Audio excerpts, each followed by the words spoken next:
Selidikilah aku, ya Allah,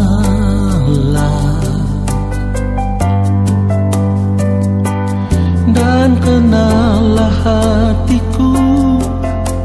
Ujilah aku dan kenallah pikiran-pikiranku.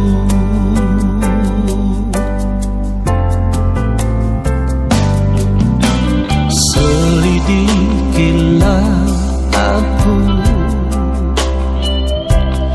ya Allah, dan kenallah hatiku. Ujilah aku dan kenallah pikiran-pikiranku.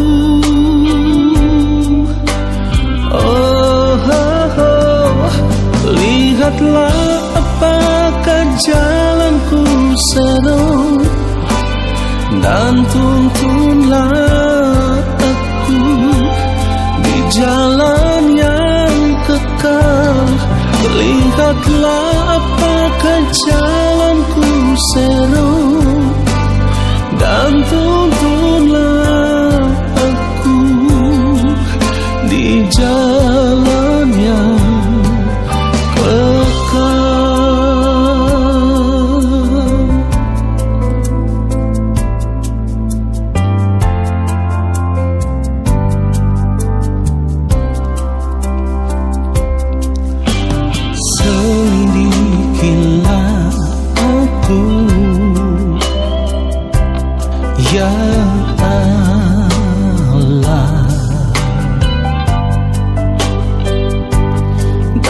kenallah hatiku.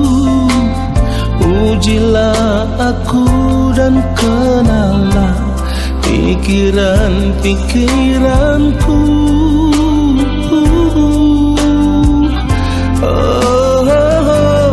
Lihatlah apakah jalanku seru, dan tuntunlah aku di jalan yang kekal.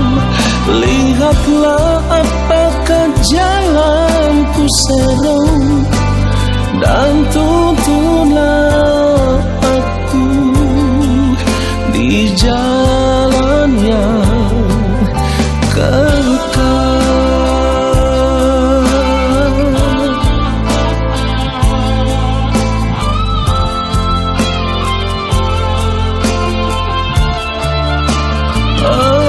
Lihatlah apakah jalanku seru, dan tuntunlah aku di jalan yang kekal. Lihatlah apakah jalanku seru, dan tuntunlah aku di jalan yang kekal,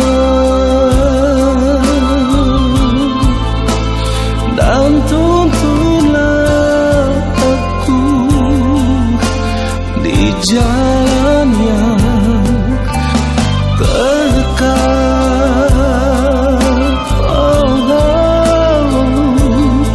Dan tuntunlah aku di jalan yang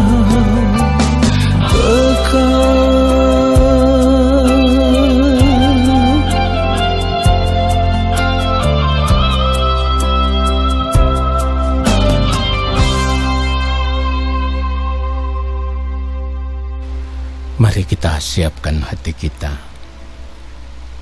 Allah Bapa yang Maha Kudus, yang Maha Agung, kembali saat ini ya Bapa kami ada di hadapan Bapa. Kami semua menanti-nantikan Bapa berbicara bagi kami. Yang mulia, hamba hanyalah alat. Pakailah lidah bibir mulut hamba untuk menyampaikan akan kebenaran-Mu ya Tuhan, seperti apa yang Engkau kehendaki. Kuduskan hamba dalam kesucian kekudusan-Mu ya Bapa. Bahkan kuduskan semua kami. Ampuni kami dari setiap ketidaktepatan hidup kami. Supaya ketika kami mendengarkan kebenaran firman-Mu, kami semua ada dalam kesucian kekudusan Allah. Roh Kudus Tuhan, urapilah kami semua. Biarlah kami boleh mengerti akan kebenaran firman yang kami dengar, lalu kami mau hidup seturut firman-Mu ya Tuhan. Di dalam nama Tuhan Yesus Kristus kami berdoa, haleluya. Amin.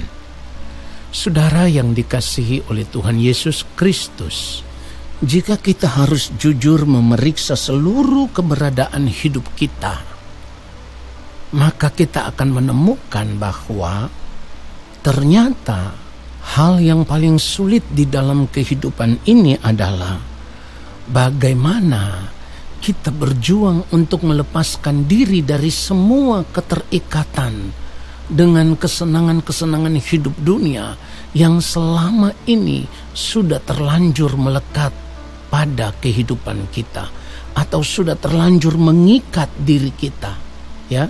Jadi keterikatan dengan hawa nafsu diri, berbagai keinginan-keinginan diri yang dipenuhi keinginan daging, itulah yang membuat kehidupan kita sebagai orang percaya sampai detik ini belum bisa mencapai standar kehidupan yang Allah Bapa di surga kehendaki, yaitu standar kehidupan yang sama seperti Kristus.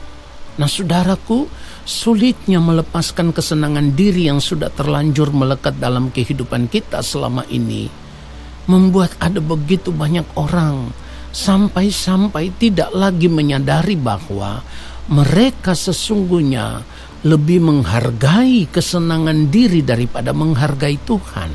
Saudaraku, keadaan ini juga yang tidak pernah kita sadari selama ini. Bahkan tanpa disadari saudaraku, ketidakmampuan kita untuk melepaskan diri dari keterikatan dengan berbagai kesenangan hidup dunia membuat kita sudah tidak lagi menyadari bahwa sebenarnya kita telah terjebak dalam penyembahan berhala. Kenapa saya katakan demikian?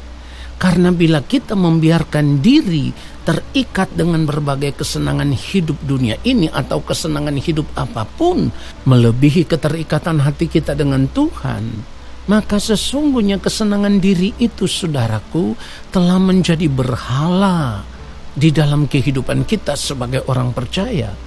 Dan tentu kita harus jujur, selama ini kita tidak pernah menyadari akan hal itu saudaraku.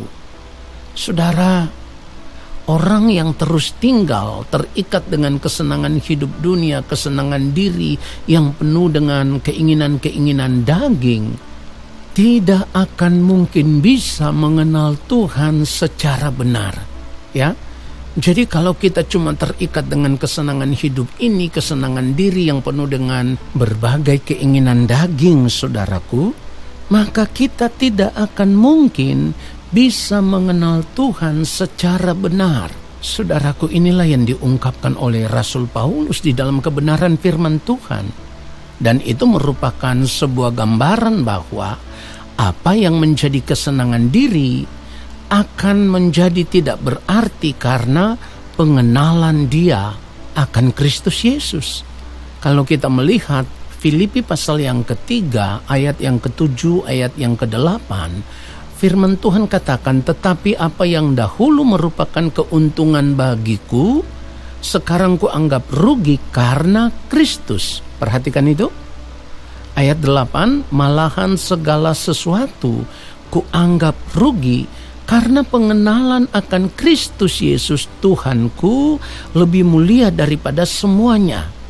Oleh karena dialah aku telah melepaskan semuanya itu dan menganggapnya sampah, supaya aku memperoleh Kristus.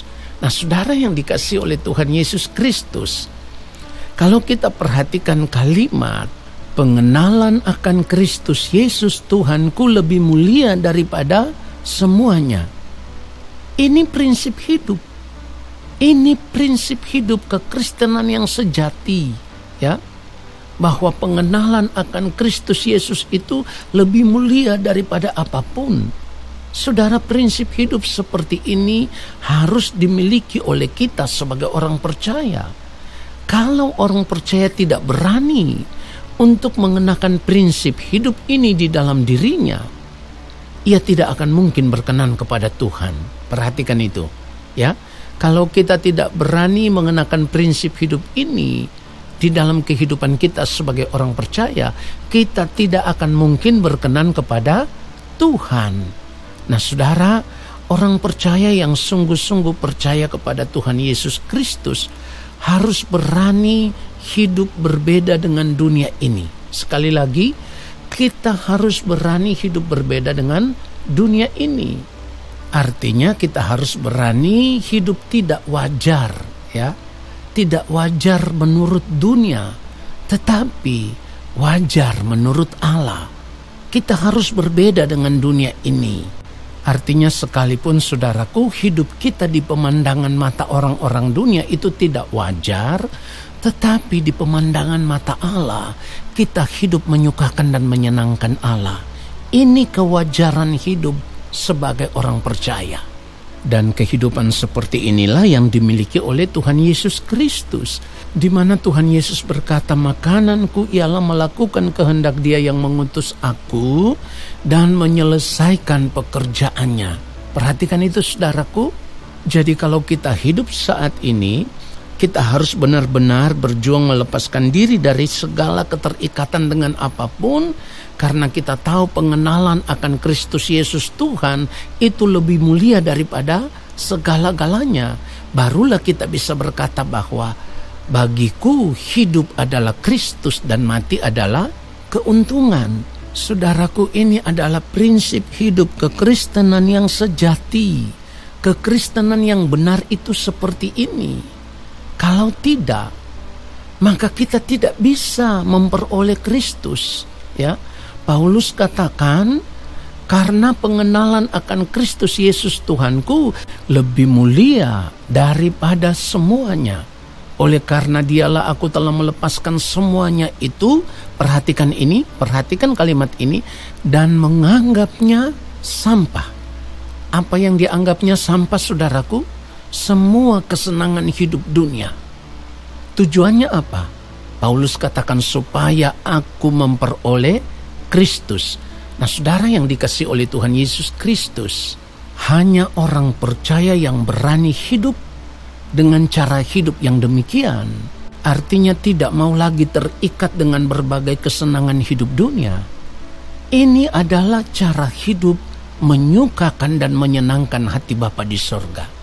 Saudara, kalau kita masih menyisakan sebagian wilayah hidup kita, ya, perhatikan ini, kalau kita masih menyisakan sebagian wilayah hidup kita dikuasai oleh keinginan diri, maka kita belum sampai pada titik pengenalan akan Kristus lebih mulia dari semuanya. Saudaraku, saya harus katakan ini. Saya tidak tahu saudara bisa menerimanya atau tidak, tetapi saya mau katakan bahwa kalau saat ini kita belum benar-benar mau melepaskan diri dari berbagai keinginan diri, hawa nafsu diri yang penuh dengan keinginan daging, hal itu sama dengan kita tidak pernah mengingini Tuhan di dalam kehidupan ini. Perhatikan itu. Kalau kita tidak mau melepaskan diri dari keterikatan dengan dunia ini, itu artinya kita tidak mengingini Tuhan di dalam kehidupan kita sebagai orang percaya. Ya. Atau dengan kata lain, kita juga tidak merindukan kerajaan Bapa di sorga. Dan ini sama juga dengan kita tidak pernah merindukan indahnya kehidupan kekal bersama-sama dengan Tuhan Yesus di dalam kerajaan sorga. Saudara yang dikasihi oleh Tuhan Yesus Kristus, kita harus tetap ingat bahwa masa hidup kita di dunia ini hanya 70-80 tahun. Dan setelah masa hidup di dunia ini berakhir, atau setelah kita berada di balik kematian, maka kita harus menghadap takhta pengadilan Allah. Tidak ada satu orang pun manusia yang bisa lolos dari pengadilan Allah. Dan semua kita harus menghadap mempertanggungjawabkan semua perbuatan hidup kita selama di dunia ini, baik ataupun jahat. Itulah yang dikatakan di dalam 2 Korintus pasal yang ke-5. Kalau kita melihat ayat 9 dan ayat yang ke-10, nanti saudara baca itu. Tetapi mari kita juga melihat Amsal pasal yang ke-11 ayat 4. Firman Tuhan katakan begini, pada hari kemurkaan harta tidak berguna, tetapi kebenaran melepaskan orang dari maut. Jadi perhatikan itu saudaraku, keterikatan kita dengan berbagai kesenangan hidup dunia, dengan segala kemewahan, kelimpahan, kenyamanan hidup, ya, itu semua tidak akan berguna ketika kita berada di depan pengadilan Tuhan.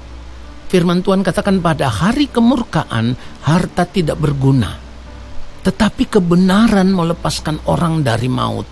Itulah kenapa saat ini kita harus mengambil keputusan untuk benar-benar hidup dalam kesucian, hidup dalam kekudusan Allah, hidup dalam kebenaran Allah. Supaya pada saat kita menghadap takhta pengadilan Allah, kita ditemukan menjadi pribadi yang benar-benar berkenan kepada Allah. Kiranya kebenaran firman Tuhan ini menyadarkan kita semua. Haleluya. Mari kita tundukkan kepala kita. Bapa yang Maha Kudus, terima kasih. Kami bersyukur untuk kebenaran firman-Mu, dan kami menyadari sungguh bahwa memang selama ini ya Bapa, hidup kami belum sungguh-sungguh terlepas dari segala keterikatan hidup dengan dunia ini. Dan kami mau berjuang untuk itu ya Bapa di sorga. Kiranya Roh Kudus Tuhan mampukan kami, hari lepas hari kami berjuang terus untuk melepaskan diri dari keterikatan dengan segala kesenangan hidup yang kami nikmati selama ini. Dan kami harus mau memiliki satu prinsip hidup. Kami hanya mau hidup bagi Tuhan saja. Kami mau arahkan fokus kami, pandangan mata kami hanya tertuju kepada Tuhan saja, dan tidak lagi kepada dunia ini dengan segala kesenangannya. Ya Bapa yang mulia, di akhir daripada saat teduh ini, saat anak-anak-Mu mengangkat tangan, kami semua mengangkat tangan di hadapan Bapa. Kiranya Bapa berkenan memberkati setiap kami.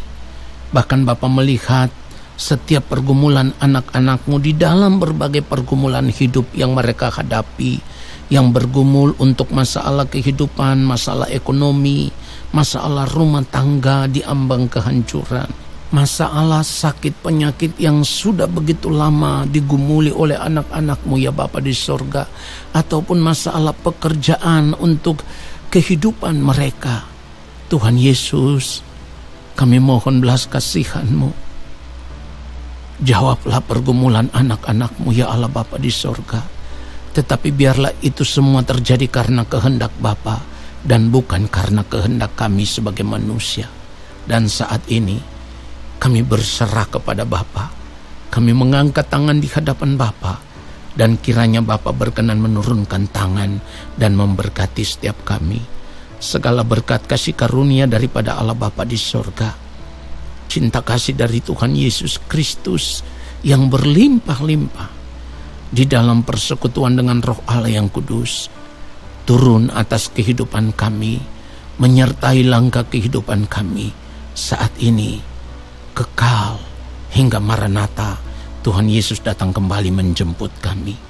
Segala berkat daripada Allah Bapa di sorga kami terima dengan iman percaya di dalam nama Tuhan Yesus Kristus. Haleluya. Amin.